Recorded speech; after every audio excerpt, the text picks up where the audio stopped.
Hörmətli tamaşaçılar, TV1-in efirində böyük tənəffüs verilişini izləyirsiniz.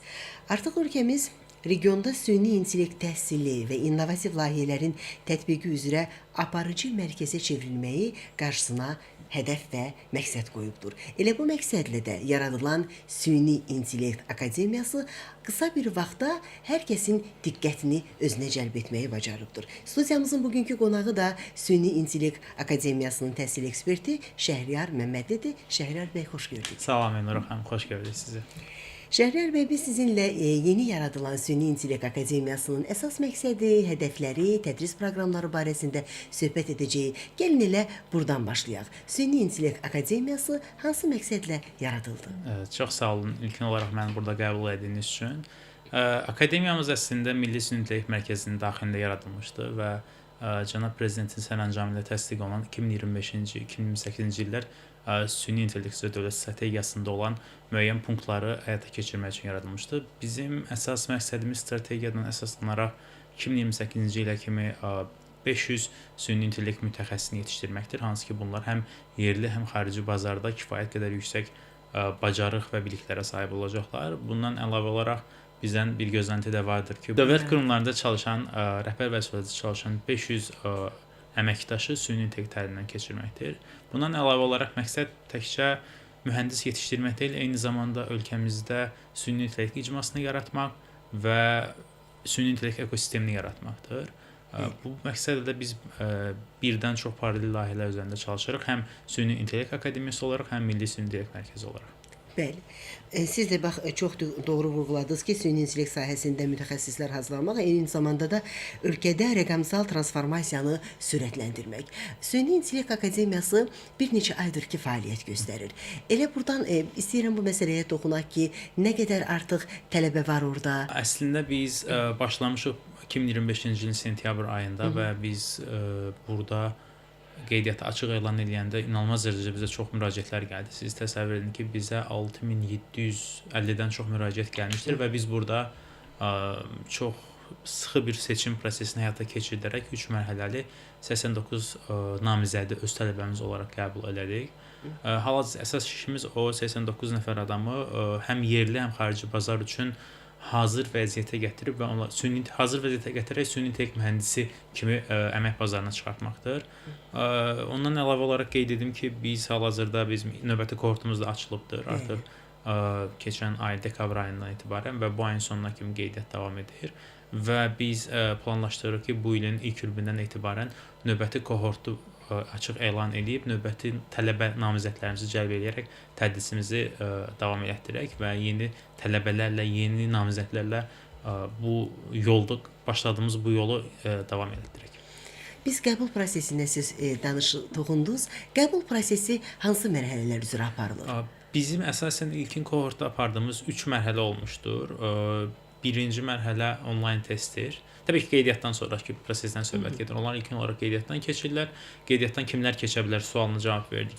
Sualına cavab versəm, Azərbaycan Respublikası vətəndaşı olan, özünə güvənən və özünü bu sahədə görən və ya görmək istənilən şəxs müraciət edə bilər. Bu 3 mərhələli bir proses olmuşdur və birinci mərhələdə biz onların orta məktəb riyaziyyatlarını yoxlamışıq onlayn imtahanlar vasitəsilə.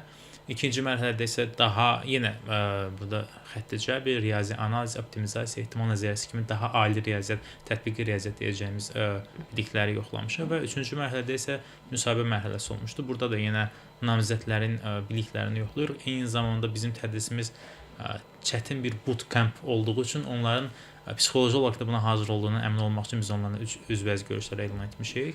Yəni ki, müsahibə mərhələsi. Bəli. Birinci mərhələ onlayndır, onlayn imtahan. İkinci mərhələ bizim akademiyamızda fiziki imtahandır. Üçüncü mərhələ isə fiziki üzbəüz imtahan. Əgər mümkün olmayıbsa namizədlə fiziki üzbəüz imtahan, o zaman biz onlarla onlayn imtahanları da həyata keçirmişik. Birinci mərhələdə, test mərhələsində riyazi bacarıqlar yoxlanılır, bu aydın oldu. Amma müsahibə mərhələsində daha çox hansı məqamlara toxunulur? Yəni, tutaq ki, bizi indi izləyənlər, o akademiyada oxumaq istəyən arzusunda olan adamlar hansı məqamlara diqqət etməlidirlər? Əslində, əgər namizədin özü ikinci mərhələdə, yəni yüksək bal toplayıbsa, onun üçüncü mərhələdə kəsilməsi üçün, yəni biz müsahibədə çox qeyri-adi suallar vermirik. O memlər olur, görürsünüz yəqin ki, müəllim keçir 2 üstəgəli 2 imtahanda sinus kosinus o qədər çətin bir proses olmur. Əslində ikinci mərhələdə oxşar suallar bu dəfə üzbəüz olaraq verilir. Burada üçüncü mərhələnin əsas məqsədi ondan ibarətdir, dediyim kimi, həm son bir filtrasiya prosesindən keçirmək namizədləri, həm də onların tək dediyim kimi texniki deyil də bu bootcamp-a hazırdırlar. Çünki onlar qarşıda bir 9-12 aylıq bir tədris prosesi gözləyir və bu tədris prosesi onların universitetdə oxuduğundan, başqa digər kurslarda oxuduğundan biraz fərqli prosesdir. Burada tək məsələn, adətən nə baş verir universitetlərdə, özəlliklə ali təhsil müəssisələrində 3-cü kursa kimi tələbələr nəzəri biliklər öyrənirlər, sonra praktikaya keçirlər, praktiki tətbiqlərə keçirlər.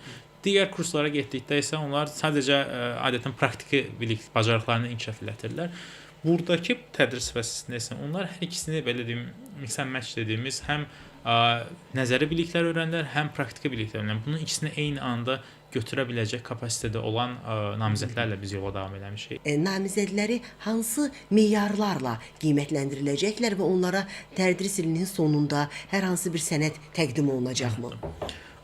Meyarlar dedi, tədrisin ümumi bir neçə dənə fundamental meyarı var ki, o bizdə də vardır. Burada davamiyyətdir. Davamiyyət bizim tələbələrimizdən gözləntimiz minimum dərslərin 75%-ində iştirak eləməkləridir. Bu nə üçündür? Dərslər bootcamp modelində olduğu üçün bir dərsə gəlməyəndə bu domino effekti verə bilər. Biz tələbələr ona görə də həmişə çağırırıq ki, dərsi tapşırıq eləməmisənsə də yenə gəl dərsi dinlə. Çünki bu çox önəmlidir. Dərsdə olmaq çox önəmlidir. Həmin dərsdə bu elə bir sahədir ki, burada biz mühəndis yetişdirir. Həmin dərsdə başqa bir qrup yoldaşın elə bir şey deyə bilər ki, sən sabah başqa bir iş görüşməsində sənə o sualı verə bilərlər. Ki, mən daha öncəki təcrübələrimdə belə şeylər baş verib. Yəni, punktallıq vacibdir. Davamiyyət çox önəmlidir. Burada consistent dediyimiz davamlılıq dərslərə iştirak. Bundan əlavə olaraq ev tapşırıqları, bizdə midterm, yəni ortada bir imtahan və final imtahanı olur və sonda hər bir böyük modulun sonunda burada bizim 2 dənə böyük modulumuz var. Bir süni intellekt üçün riyaziyyat, ikincisi süni intellekt mühəndisliyi. Bunların hər birinin özünün 3 sub modulu var. Onlar bunu danışarıq istəsəniz. Sonda bu tələbələr Capstone Project həyata keçirilir. Capstone Project nədir? Capstone layihəsi, yəni oxuduqlarını tətbiq edərək jüri qarşısında göstərirlər. Diplom işi kimi düşünə bilərsiniz, amma diplom işini tamamilə tətbiq üzərində göstərəcəklər. Yəni yazılı bir şəkildə deyil də, essay şəklində və yaxud da praktik olaraq. Bəli, bir diplom işi göstərəcəklər jüri qarşısında. Sonda isə bəli, onlara bizlər tərəfindən əgər uğurla bitən bütün tələbələrimizə sertifikat veriləcəkdir. Hansı ki bizim qurumumuz tərəfindən bu tətbiq olunur. Bəli. Akademiyanın fəaliyyətində qlobal ilmi mühitə inteqrasiyada prioritet istiqamətlərdən biridir. Hansı xarici universitetlərlə əlaqələr planlaşdırılır və yaxud artıq bu əlaqələr artıq olub. Artıq bizim çox maraqlı bir tədbirimiz oldu. Bayaq dediyim dövlət qulluqçuları üçün, dövlət qurumlarında çalışan rəhbər şəxslər üçün olan menecerlər üçün süni intellekt təlimi baş verdi. Bunun ilk dalğası dekabr ayında, 2025-ci ilin dekabr ayında baş verdi və biz burada Stanford Universitetinin professorlarıyla çalışdıq. Yəni onları buraya dəvət etdik. Onlar burada 2 full günlük təlim həyata keçirdilər və burada 50 çox yüksək vəzifələrdə çalışan dövlət qurumlarından şəxslərə təlim həyata keçirildi və bu da dediyim kimi nəzəridir. Tamamilə praktika və nəzəriyyə qarşılığı çox yüksək keyfiyyətli bir təlim həyata baş verdi. Bundan əlavə olaraq bizim hədəflərimiz var ki, biz top universitetlərlə hal-hazırda əlaqədəyik. Bizim elə buradakı bu süni intellekt mühəndisliyi tədrisindəki kurikulumuzda top universitetlərin kurikulumuna əsaslanır. Yəni kontent onların kontentlərindən götürülüb, konsolidə olunub və tədris proqramı onların təcrübəsinə əsaslanır. Bəli, siz əgər tədris proqramının içəriliyinə baxsanız, çox texniki məqamlara girəməsində burada, deyək ki, riyaziyyat üçün süni intellekt, süni intellekt üçün riyaziyyat təlimini üzr istəyirəm. Bizim 3 sub modulumuz var. Burada kalkulus dediyimiz riyazi analizdir, linear algebra dediyimiz xətti cəbr və ehtimal nəzəriyyə və optimizasiyadır. Bu modullar süni intellektə giriş üçün çox önəmli modullar. Siz baxsanız top universitetlərin kurikulumlarındakı süni intellekt mühəndisliyi, onlarda da oxşar deyil, eyni mövzuları tapacaqsınız.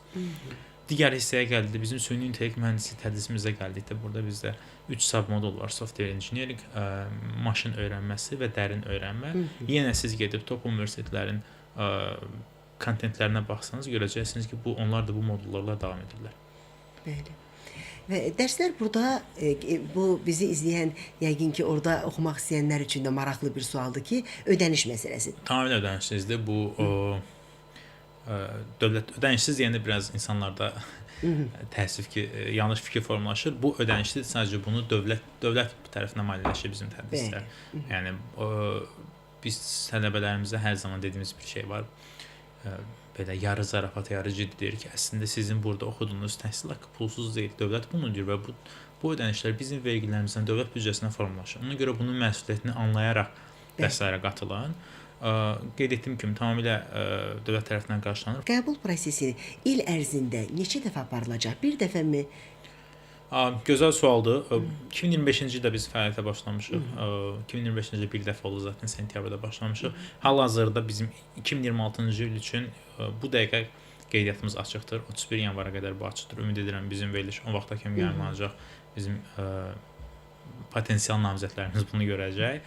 2026-cı ildə biz bir dəfə də qeydiyyat açmaq istəyirik, amma sadəcə belə deyim, bu barədə daha ətraflı məlumatı biz sentyabr kimi planlaşdırırıq ilkin mərhələdə, amma bu biraz çox 2 həftə, 1 ay o tərəfə də sürüşə bilər, bu tərəfə də sürüşə bilər. Amma mən yenə də bizi izləyənlərə tövsiyə edirəm, çağırış edirəm ki, 31 yanvara kimi qeydiyyatdan keçsinlər. Hal-hazırda bu fürsət vardır, açıqdır. Bəli. Mən ümid edirəm ki və əminəm ki, bizim ölkəmizdə bu sahədə mütəxəssis olmaq istəyən namizədlərin sayı çoxdur. Çünki bu həm də bir vacib bir məsələdir. Süni intellekt bugün həyatımızın bütün sahələrindədir və bunu bilmək də bu sahədə mütəxəssis olmaq da vacib məqamlardan biridir. Biz əlbəttə ki, namizədlərin seçimindən, necə həssaslıqla, hansı bacarıqlara malik olmalarından danışdıq, amma bunlarla işləyən kadr potensialı da vacib məsələdir. Hazırda ölkəmizdə bu namizədlərlə işləyən mütəxəssislər hansı universitetlərdən qəbul olunurlar və bunlar müəllimlərdən söhbət gedir. Hansı kriteriyalara əsasən seçilirlər? Əla, çox gözəl sualdır. Müəllimlər bizim əslində baş tacımızdır. Əslində bizim ən, necə deyim, tələbələrdən daha çox sıx süzgəcdən keçirib seçdiyimiz şəxslər müəllimlərdir və burada biz 2 əsas nüansa diqqət edirik. İndi mən birəbir universitetlərin adlarını deməməm, nə qədər düzgün olar deyə də bilərəm. Yəni bizim hal-hazırda riyaziyyat, süni intellekt üçün riyaziyyat tədrisimiz davam edir. Burada bizim həm yerli müəllimlərimiz var, hansı ki, top universitetlərdə Azərbaycanda tədris edirlər. Bunlar ADA Universiteti olsun, Bakı Fransız Universiteti, Azərbaycan Fransız Universiteti, üzr istəyirəm, Bakı Aliyyət Məktəbi olsun və paraleldə bizim həm Azərbaycanlı olub xaricdə çalışan müəllimlərimiz var, həm də xarici müəllimlərimiz var. Bizim 2 alman müəllimimiz də burada tədris edir. Bu riyaziyyat üçün, süni intellekt üçün riyaziyyat tədrisinin müəllimlərindən söhbət gedir. Süni intellekt mühəndisliyi tədrisində isə bizim müəllimlərimiz daha çox biz çalışırıq sahədə çalışan müəllimləri cəlb edək bura. Bizim burada eləməyə çalışdığımız, bayaq xatırlayırsınız, ilk sual idi, səhvəmsə cavab verdim ki, biz burada 2 nüansa diqqət edirik. Həm nəzərə bilik öyrədirik, həm praktiki. Biz fundamental tədrisi universitetlərdə professor olan, PhD-ləri olan, PhD olmaq şərt deyil də top universitetlərdə çalışan, bu sahəni riyaziyyatı çox yaxşı bilən professorlarla həyata keçirir. İkinci hissə olan AI mühəndisliyi isə sahədə çalışan, bu AI mühəndisliyi sahəsində çalışan adamlarla tədris edir ki, tələbələrimiz həm yaxşı nəzəri fundamental bilikləri alandan sonra o praktiki bacarıqları da görsünlər ki, bunlar necə tətbiq olunur. Əslində bizim o daha öncə öyrəndiyimiz, məsələn deyək, kalkulusda öyrəndiyimiz mövzu süni intellektdə necə tətbiq olunur. Bunu görsünlər. Burada dediyim kimi həm bizim yerli müəllimlərimiz var. Azərbaycanlı olub, Azərbaycanda yaşayan, Azərbaycanda tədris edən, Azərbaycanlı olub xaricdə yaşayan bizim professorlarımız var. Onlar hibrid tədris edirlər, burada dərs keçirlər, bəzi onların dərs keçirlər və bir də bizim xarici professorlarımız var. Onlar da eyni zamanda həm gəlib burada dərs keçirlər, həm onlayn formada.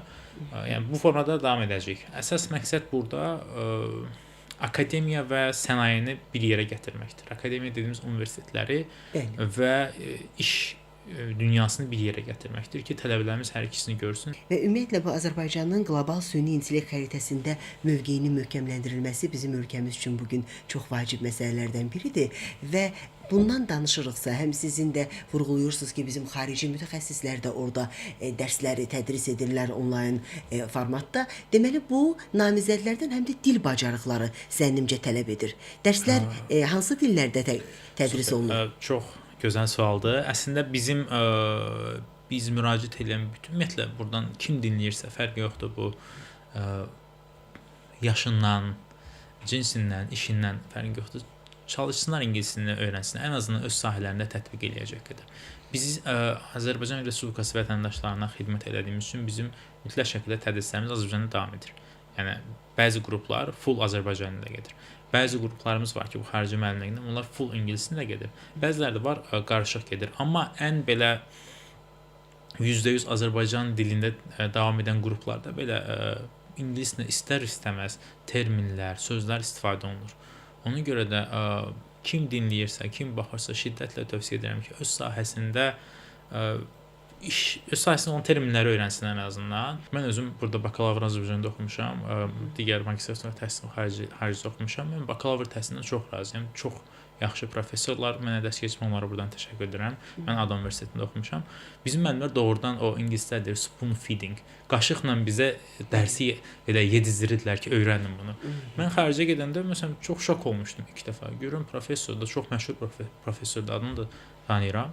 Yəni əvvəlcədən də tanıyırdım. Onun gəl dərsini keçir gedir. Yəni ona çox maraqlı deyil ki, sən dinləyirsən. Bizdə biraz bakalavr təhsilində məktəbdə belə olduğu üçün gözləyirlər ki, bizim bəzən tələbələrimiz də bunu gözləyir. Bəzən deyirlər ki, məsələn çox texnik idim. Filan şey bizə öyrətməmisiniz, amma filan şeydən task verirsiniz, ev tapşırığı verirsiniz bizə. Biz orada deyək ki, okey, biz sənə hər şey öyrədə bilmərik. Yaxı biz sənə həftədə 6 saat araşdırman lazımdır. Bu araşdırmaq üçün indi qayıdıram ingilis dilinə. İngilis dilini müəyyən səviyyədə bilməlidirlər ki, nəyi ən azından axtardıqlarını bilsinlər, nə onlara lazımdır, onları seçib ayırd edə bilsinlər. Buna görə ingilis dili önəmlidir. Yoxsa tədrislərimiz Azərbaycanda da ingilis dilində davam edir.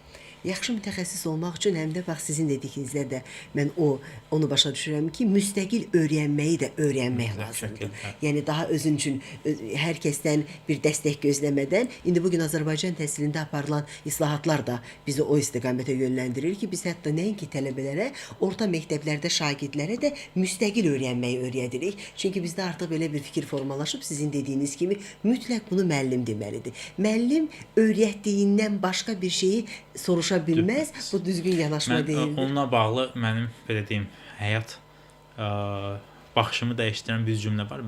Biz Adam Universitetində oxuyanda Hafiz müəllim rektorumuz gəlib demişdi ki, biz sizə 5 il sonra hansı texnologiya olacaq, nə olacaq bunu bilə bilmərik, onu öyrədə bilmərik. Amma biz sizə onu necə öyrənə biləcəyinizi öyrədərik. Və ingilis dilində çox gözəl söz var ki, learn how to learn. Necə öyrənməyi öyrənmək. Bizim də əslində Süni İntellekt Akademiyasında eləməyə çalışdığımız budur ki, onlar üçün mühəndis olacaqlar. Onlar sabah nə isə yaradacaqlar. Nə isə yaratmaq üçün nə isə belə deyim təsvir eləyə bilmək lazımdır beyində. Bunun üçün də çox yaxşı özünü müstəqil araşdırma bacarığı olmalıdır. Çox yaxşı critical thinking dediyimiz tənqidi təfəkkür. Tənqidi təfəkkür çox sağ olun. Gözəl sözdür bu arada. Azərbaycanda daha gözəl səslənir. Bunları eləyə bilmək üçün də müəyyən qədər sənin dil bacarığın olmalıdır. Qəbul prosesində say məhdudiyyəti varmı? Yox. Yəni komplektləşdirəndə qruplarda say məhdudiyyəti olur ki, tutaq ki, məsələn, bir qrupda 15 nəfər olmalıdır, yoxsa yox? Bizim otaqlarımızın maksimum kapasitesi, yəni 16 tələbə götürür hal-hazırda. Düz böyüdə bilərik orada, 2 otağı birləşdirə bilərik. Online və hibrid dərslərimizdə bu daha flexible, daha uyğunlaşa bilən olur. Qrup sayı üçün əslində düşünürük ki, 15-16 nəfər idealdır. Çünki biraz çox olanda keyfiyyət məsələsi olur. Keyfiyyət deyəndə siz 30-40 nəfərə eyni zamanda dərsə bu praktiki dərsdir. Yəni mənim bir dənə sualım var, həm müəllim orada olacaq, düzdür baxmayan sinifdə onların bir mentor olur, bir teaching TA dediyimiz bir şəxs olur sinifdəki onlara dəstək olur, amma mən bir dənə sual verim, 30-40 nəfər bu biraz çətindir. Yəni auditoriya məntiqi ilə bunu həyata keçirmək çətindir. Məqsədimiz 15-16-dır, amma qrup sayında Hal-hazırda bir limitimiz yoxdur. Ağlımızda bir rəqəm var, resurslarımıza uyğun olaraq, planımıza uyğun olaraq. Amma burada əsasən bizim baxdığımız keyfiyyətdir. Keyfiyyətli namizədlərin gəlməsidir. Biz dediyim kimi 6750 nəfər, bu qorxutmaq üçün demirəm. Sizləri, yəni müraciət etmək istəyənləri 6750 nəfərdən 89 nəfər seçdik. Hansı ki biz daha çox kapasite ilə, daha çox tələbə ilə yola başlaya bilərdik. Məqsəd burada siz keyfiyyətli tədbir şəxsləri seçib o formada davam etmək. Keyfiyyətli dediyimiz bu işi bacara biləcək şəxslər. Şəhriyar bəy, mən sizə təşəkkür edirəm. Suallarımızı ətraflı cavablandırdınız və biz əməkdaşlarımızla bərabər sizin Süni İntellekt Akademiyasında olmuşduq, o prosesi izləmişdik. Mən istəyirəm ki, biz bərabər tamaşaçılarımızla birlikdə bu kadrları izləyək.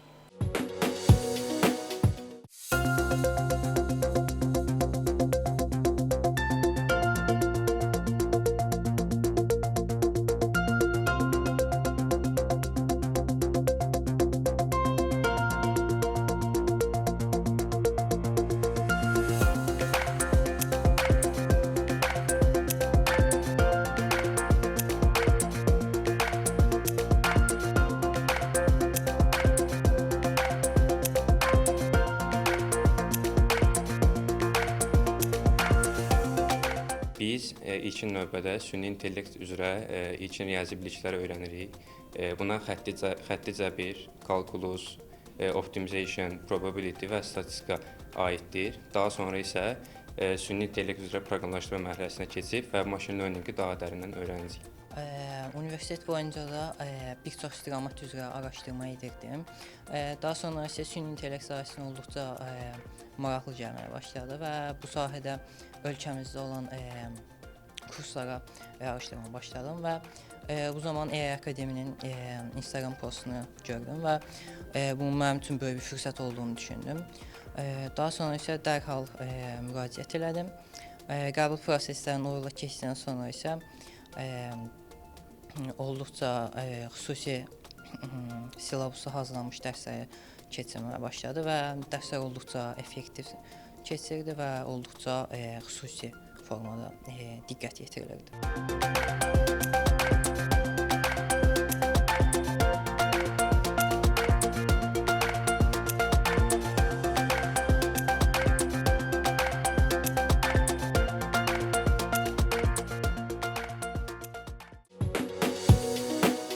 Və bu kadrlardan da biz görürük ki, ölkəmizdə süni intellekt sahəsində inşallah ki, çox güclü mütəxəssislər yetişəcəklər. Çünki onların oxumaq həvəsi, onların o dərslərdəki olan o enerjisini mənim diqqətimi çəkən bir məsələ də oldu ki, biz hətta müsahibə almaq istəyəndə tələbələr o 2 dəqiqəni də o dərsdən ayrılmaq istəmirdilər. Bunun özü böyük göstəricidir və uğurlarınız da davamlı olsun. Sizə də uğurlar diləyirəm. Hesab edirəm ki, biz növbəti görüşlərimizdə daha böyük layihələrdən danışacağıq. Ümid edirəm ki, olacaq. Çox sağ olun məni dəvət etdiyiniz üçün və mən çox ümid edirəm ki, akademiyamız elə başladığı sürətlə də hər zaman davam edəcək. Hətta bunun üstünə qoyacağıq. Çox təşəkkür edirəm. Sağ olun. Mən sizə təşəkkür edirəm. Hörmətli tamaşaçılar, siz TV1-in efirində böyük tənəffüs verilişini izlədiniz. Yenidən görüşmək ümidi ilə diqqətiniz üçün təşəkkür edirəm.